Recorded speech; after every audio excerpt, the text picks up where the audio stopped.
Olá, eu sou Márcia Chueira e falo direto de Cuba. Hoje é 12 de janeiro de 2021. Eu queria muito começar este vídeo falando do início do ordenamento econômico, mas a notícia mais importante é o aumento de casos de Covid nos últimos dias. Os números mostram que esta nova onda foi causada pela abertura dos aeroportos, principalmente o de Havana. A partir daí, apesar dos protocolos e investimentos em cuidados sanitários, os casos aumentaram exponencialmente em todas as províncias. Santiago de Cuba e Guantánamo, por exemplo, que ficaram vários meses sem nenhum caso novo, hoje têm números altos e voltaram atrás nas fases de abertura para a nova normalidade. Mais de 75% desses novos casos têm sua origem em viajantes que chegaram do exterior. A maioria deles cubanos que tinham ficado retidos em outros países pela pandemia. Não é um problema de falta de protocolos adequados ou de falta de pessoal trabalhando.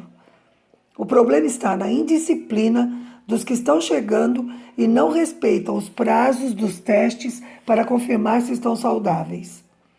A situação se agravou com grande rapidez e o governo já está aplicando medidas mais rigorosas aos infratores, inclusive com multas, baseado na lei de propagação de epidemias. Os números apresentados ontem, referentes ao domingo, são os seguintes: 431 casos novos, o número mais alto desde o início da pandemia. 2 falecimentos, 159 altas médicas. No total, há cerca de 6 mil internados, sendo 3 mil confirmados, 2 mil com sintomas esperando o resultado do teste e 1.000 em vigilância, que são contatos de casos positivos, mas sem sintomas. Desde o início da pandemia, em março, Cuba teve 15 mil casos positivos e 153 falecidos, nenhum deles menor de idade. Também não faleceu nenhuma grávida. Neste momento, embora haja mais de 100 menores positivos, não há nenhum caso confirmado de transmissão nas escolas. Uma das regras de controle da pandemia é que os estudantes das famílias que recebam pessoas do exterior devem deixar de ir à escola até que todos confirmem o PCR negativo. Vale o mesmo para os trabalhadores. Quem receber viajante do exterior não deve comparecer ao trabalho até a confirmação de não estar contaminado. As províncias definirão suas novas medidas para cortar o contágio. Havana já estabeleceu controle do transporte interprovincial e o transporte urbano não está funcionando entre as 9 da noite e 5 da manhã. Estão suspensas as atividades de cinemas, teatros, salas de concerto, bares, centros noturnos e qualquer tipo de atividade recreativa, inclusive piscinas públicas e particulares.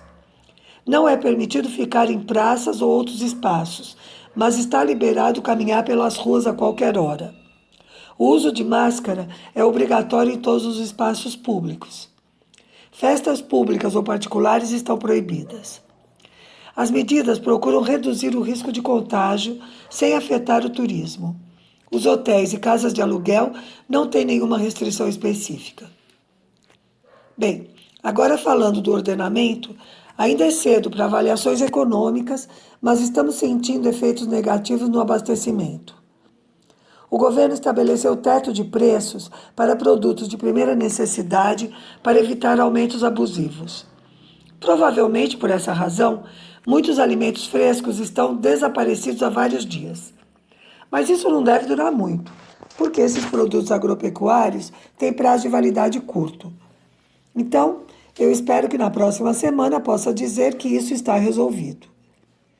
Há também desabastecimento nos supermercados, o que tem a ver com bloqueio, que impede ou dificulta muito a importação de produtos de consumo. A outra causa são as ações de desvio e acaparamento, que já estavam ocorrendo antes do ordenamento. As mercadorias desviadas são vendidas por internet e pelo WhatsApp. Nesses casos, a população é estimulada a denunciar e há operações específicas da polícia para combater os delitos. E o senhor Trump continua causando problemas a Cuba. No dia 2 de janeiro, colocou mais uma instituição cubana, o Banco Financeiro Internacional, na lista de entidades com as quais proíbe negociar. Agora, ameaça incluir Cuba na lista de países patrocinadores do terrorismo, junto com o Irã e a Coreia do Norte. Falar a verdade, se isso não fosse uma ameaça real, seria até ridículo que os Estados Unidos, com todas as invasões e guerras que promovem no mundo, façam uma relação de países relacionados ao terrorismo sem encabeçarem a lista eles mesmos. Bem, para terminar, continuamos na campanha pelo Prêmio Nobel da Paz para as Brigadas Médicas Cubanas. Entre no site e apoie brigadasmedicuba.com. Por hoje é isso. Saudações socialistas.